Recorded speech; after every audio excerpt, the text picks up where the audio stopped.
네, 진사로입니다. 75회 한능검 기본 41번부터 마지막 해설 강의를 진행하겠습니다.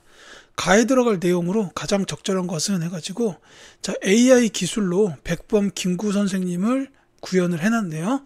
자, 주요 활동으로 한인애국단 조직, 그 다음에 대한민국 임시정부 주석 역임, 요게 있고 이제 가가 비어 있는데, 이 또 하나가 있다면은 이제 광복 이후에 그 통일된 정부를 수립하기 위한 노력이 많이 있으셨어요. 대표적인 게 이제 남북협상이죠. 그게 선지 2번에 있습니다. 자, 요거는 이제 김구, 김규식 요 두 분께서 이제 평양으로 가셨어요. 김일성 만나러 평양 가셨다가 이제 뭐 얘기는 잘하고 돌아왔는데 결국은 남한만의 단독 선거가 이루어지게 됐다라는 거죠. 이렇게 됩니다. 이제 워낙 굵직굵직한 역할들을 많이 하셨는데 이제 대표적인 게 그렇게 세 가지라고 보시면 되겠어요. 한인애국당과 임시정부의 주석, 그리고 남북협상이다. 이렇게 되겠습니다. 자, 흥사단의 결성, 요건 아까 말씀드렸는데 안창호 선생님이에요. 그 다음에 조선의용대를 창설했다. 요거는 김원봉 선생입니다. 의열단과 조선혁명 간부학교, 조선의용대 이렇게 세 조직을 창설하셨습니다. 자, 조선건국동맹 조직, 요거는 광복 전에 1년 전인가에 아마 여운형 스님이에요. 몽양 여운형 스님께서 조선건국동맹을 조직하셨습니다. 일제 패망을 확신하고 일제가 이제 패망해가지고 이제 우리나라 땅에서 나갔을 때 그 뒤에 이제 치안이나 행정을 위해서 준비를 하신 거예요. 그래서 이게 광복이 되자마자 바로 조선건국준비위원회가 만들어지게 된 게 이 조선건국동맹 덕분이다라고 볼 수 있습니다. 자, 42번 갈게요. 자, 다음 가상 인터뷰에 밑줄 그은 나로 옳은 것은? 하고 물어봤습니다. 자, 간송 선생님, 막대한 자금을 들여 훈민정음 해례본 등의 문화유산을 수집하신 이유를 말씀해 주십시오. 라고 했더니 나라도 없는 주제에 금싸라기 땅을 팔아 골동품이나 모은다고 손가락질했지만 나는 우리 문화유산을 지키고 싶었고 그래서 이곳 보화각을 세웠다라고 말씀하고 계시죠. 자, 이분은 바로 간송 전영필 선생님입니다. 그래서 정답이 3번이에요. 요거는 이제 그 문화유산 수집으로다가 이 전영필 선생님을 기억해 두시면 좋겠습니다. 그렇게 해야 풀 수 있는 문제로 보여요. 자, 다른 거 말씀드릴게요. 요 박은식 선생님은 민족주의 역사학자입니다. 조금 더 밑으로 내려가야겠네요. 민족주의 역사학자로서 그 한국 통사, 한국 독립운동 지혈사,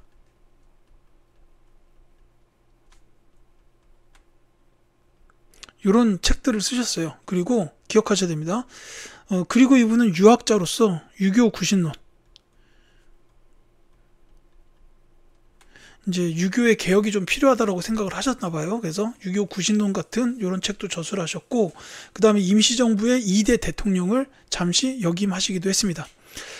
그 다음에 요 석주명 스님, 요 분은 그 일제강점기에 그 나비, 버터플라이라고 하죠. 그 날아다니는 그 곤충 나비, 이 나비를 굉장히 많이 연구하셨던 곤충학자예요. 곤충학자고,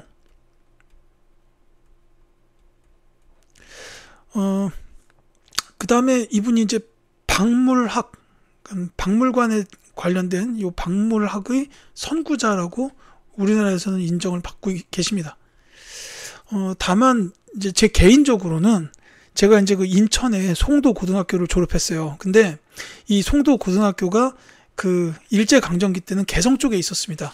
그래서 그 개성에 있었던 송도고등학교를 졸업하셨어요. 그러니까 저한테는 고등학교 선배님이기도 합니다. 뭐 그렇고, 그 다음에 이 주시경 선생님 같은 경우에는 국어학자죠. 예. 특히 이분은 이제 그 국문연구소 1900년대에 이 학부 산하에 설립됐던 요 국문연구소에서 이제 그 우리 한글을 연구했어요. 특히 요 한글이라는 단어를 주시경 선생님께서 처음으로 쓰셨습니다. 그리고 이제 여기저기 많이 이렇게 강의를 다니셨는데 학생들한테 주보따리라고도 불렸어요.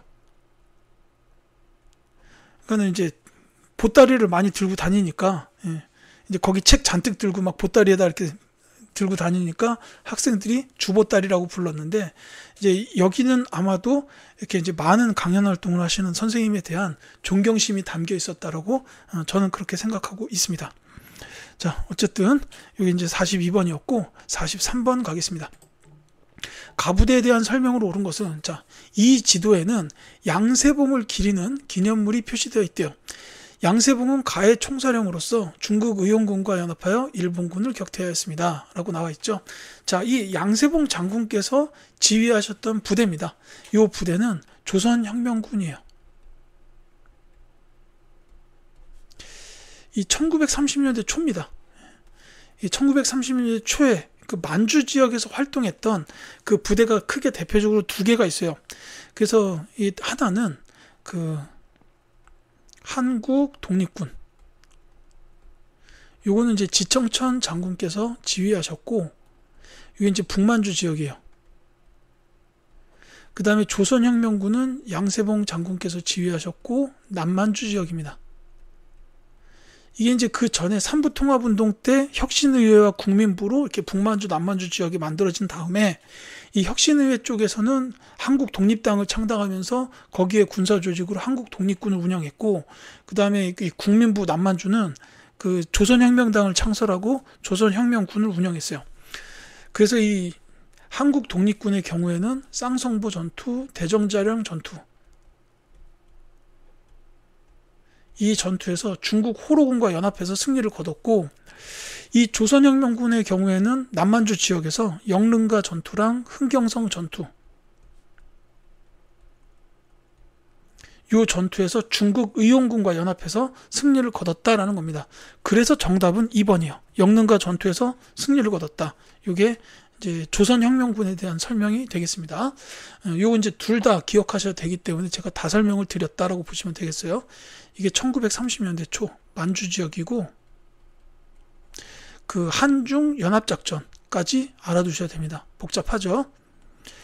심화시험 기준으로 말씀드리다 보니까 이렇게 되는데, 아무려면 여기서 직접 전투하셨던 분들보다 더 복잡하겠습니까? 그거 아니니까 외우세요. 자, 그 다음에 고종의 밀지를 받아서 결성되었다. 요거는 그 독립의군부. 요 이제 임병찬 선생님께서 결성하셨죠. 자, 그 다음에 영국군 요청으로 인도 미얀마 전선에 투입되었다. 요거는 그 한국 광복군.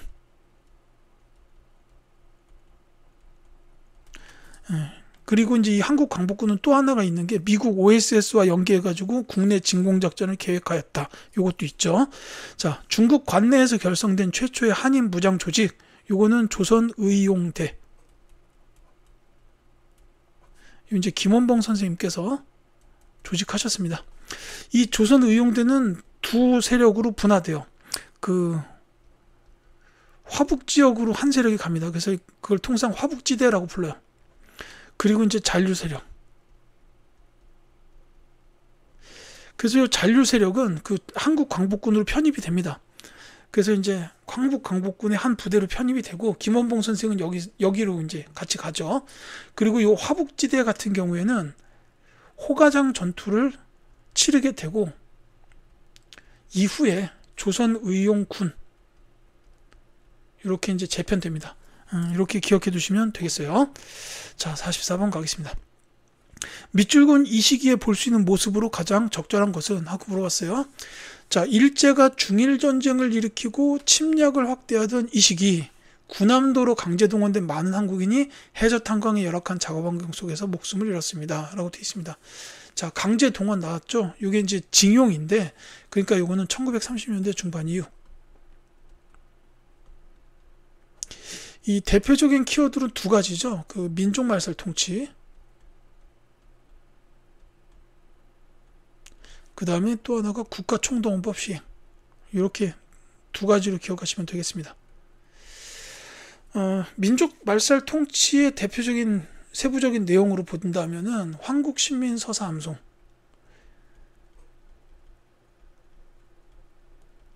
그리고 창씨 개명, 일본식으로 성과 이름을 바꾸는 걸 말하죠. 창씨 개명하고 신사참배, 궁성요배. 신사가 일본식 종교절이잖아요. 거기다가 이제 참배하게 만들고, 그리고 이제 궁성요배라는 건 이제 뭐 12시에 사이렌이 삥 하고 울리면은 그때 이제 일본 황궁 쪽을 향해서 절을 해야 된다, 뭐 이런 거고, 이 국가총동원법에 관련된 거는 이제 그 공출제도, 공출. 그러니까 주로 이게 이제 미고기라고 하죠. 쌀. 그 다음에 금속 종류. 이런 게 있고, 물론 이제 배급제도. 공출을 해갔으니 배급을 줘야죠. 뭐 그렇게 되는 거고, 그리고 이제 인력 수탈. 이게 그 강제징용. 지금 나와 있는 요 군함도가 그 강제징용과 관련이 되죠. 그 다음에 징병이라든지 여자 정신근로령. 이게 이제 그 위안부 같은 게 여기에 해당해요. 뭐 요 정도로 정리할 수가 있습니다. 제가 이걸 다 말씀을 드리는 거는 역시 심화 기준으로 어떤 게 출제될지 모르기 때문에 전부 말씀을 드리는 거예요. 자, 정답은 금방 나오죠. 2번입니다. 황국신민서사를 암송하는 학생이다라고 보시면 되겠죠. 이게 1930년대 중반 이후에 일제의 그 행태였다라고 보시면 되겠습니다. 태형을 집행하는 헌병경찰, 이건 이제 1910년대 그 무단통치. 60만세 운동에 참여하는 청년은 1920년대 중반이죠. 그 다음에 토지조사령을 공포했다. 토지조사 사업과 관련되어 있습니다. 1910년대입니다. 이렇게 보시면 되겠고요. 45번 가겠습니다. 자, 가사건에 대한 설명으로 옳은 것은 하고 물었어요. 이것은 남한만의 단독 선거에 반대하는 무장대와 토벌대 간의 무력 충돌과 그 진압 과정에서 많은 주민이 희생된 가을을 상징하는 동백꽃 조형물입니다. 라고 돼 있어요. 자, 요 이제 남한만의 단독 선거에 반대하는 무장대, 그 다음에 토벌대 간의 무력 충돌이다라는 데서 요거 알 수가 있습니다. 바로 제주 지역에서 있었던 4.3 사건이에요. 이 제주 4.3 사건에 관련해서는 이제 가장 중요한 키워드가 있다면 뭐냐면, 일단 지역 문제로 나올 수 있다라는 거 기억하시고, 또 하나는 그 특별법이 제정됐다.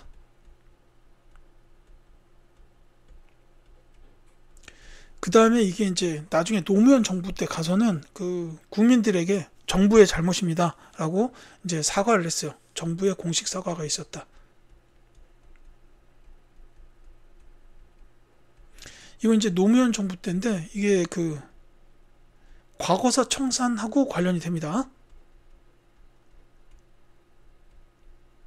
요거까지는 좀 봐두셨으면 좋겠어요. 그래서 정답은 4번입니다. 진상규명 및 희생자 명예회복에 관한 특별법이 제정되었다라는 게 이 제주 4.3 사건과 관련이 되겠죠.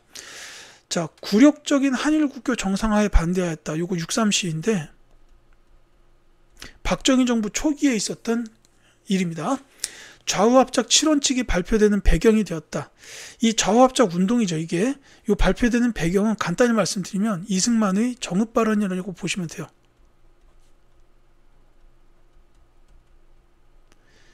1차 미소공동위원회가 결렬된 이후에 이승만이 정읍에서 남한만의 단독정부라도 수립하자, 소련을 몰아내자, 이런 취지의 발언을 합니다.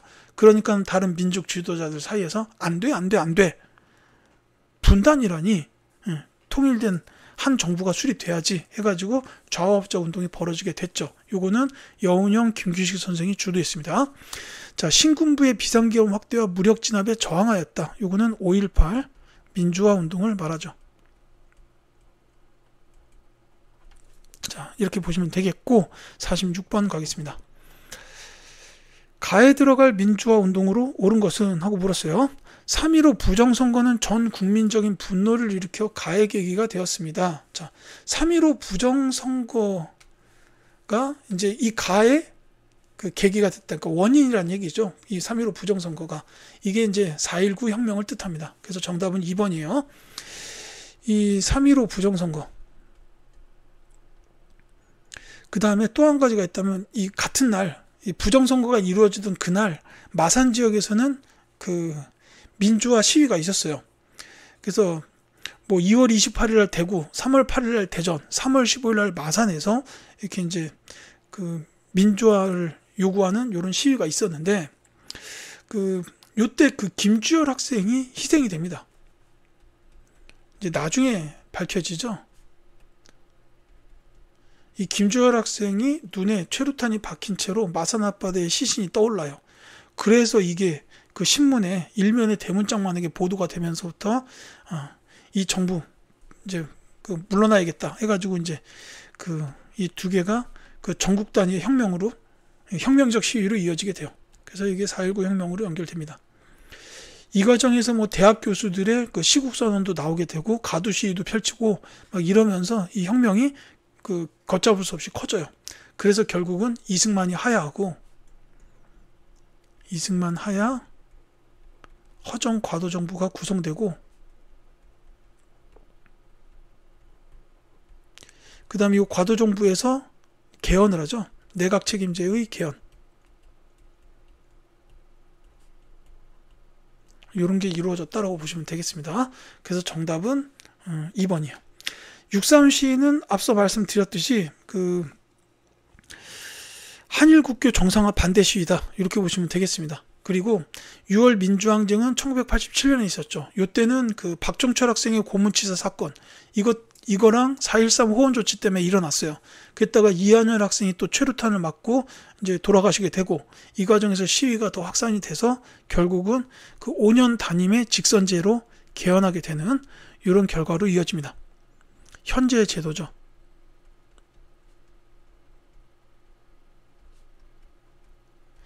그 다음에 5.18 민주화운동은 이제 신군부의 무력 진압에 저항했다라는 거 아까도 나왔고, 그 시민군이 결성되었다라는 것도 기억을 해두셨으면 좋겠어요.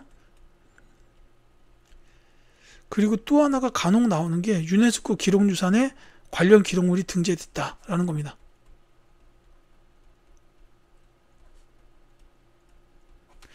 자, 그 다음에 47번 가겠습니다.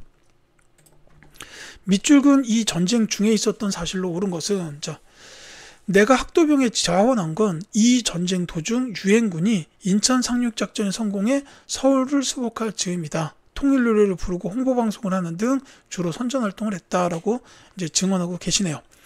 자, 유엔군 인천 상륙작전 이제 이런 게 나왔고, 뭐 서울 수복이라든지 이런 거 보면은 이 전쟁은 바로 6.25 전쟁이다라는 거는 금방 아실 수 있습니다. 자, 6.25 전쟁 중에 있었던 사실을 이제 찾으라는 문제죠. 자, 정답도 어렵지 않습니다. 초창기에 이제 우리가 많이 밀리잖아요. 그래가지고 이제 뭐 경상도 지역만 남고 나머지가 다 그 북한과 소련 쪽으로 넘어가게 되는 그런 상황이 있었어요. 그래서 그때는 임시 수도가 부산이었습니다. 그래서 전쟁 끝날 때까지 계속 부산 임시 수도였죠. 1번이 정답이고요. 뭐 이제 또 6.25 전쟁 중에 있었던 게 그 뭐 여기 나와 있는 인천 상륙 작전뿐만이 아니라 그 흥남철수, 일사후퇴 이런 것도 간혹 등장을 해요. 이제 중국군이 개입을 하면서 다시 압록강까지 갔던 국군과 유엔군이 다시 밀립니다.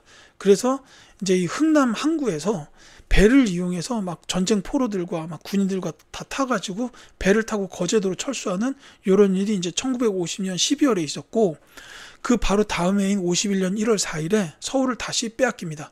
그게 일사후퇴라고 보시면 돼요. 그리고 이제 정치적인 사건으로 보자면은 발췌개헌. 그 전에 총선이 시행이 됐는데 이때 야당 후보들이 대거 당선이 됐어요. 그래서 여소야대가 돼버리니까 이제 이대로 그 국회의원 통한 간선제로 대통령을 뽑게 되면 이승만이 붙을 수가 없어요. 그렇게 되니까는 이제 그 국회의원들 타고 있던 차를 막 저기 그 굴삭기로 들어 올리고 막 협박을 해가면서 이제 헌법을 바꿨죠. 직선제로 개헌했습니다. 이게 발췌개헌이라고 보시면 되겠어요. 자, 이런 일들도 6.25 전쟁 중에 있었다 이렇게 보시면 되겠습니다. 자, 4.13 호원 조치가 발표된 거는 전두환 정부 말기죠. 이제 말씀드렸듯이 이게 6월 민주항쟁으로 연결됩니다.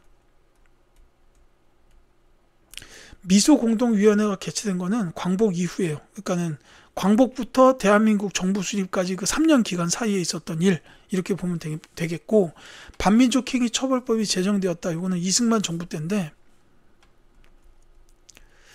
이것도 중요하지만 물론 이 반민족행위 처벌법을 제정했을 때의 그 국회가 재헌국회예요.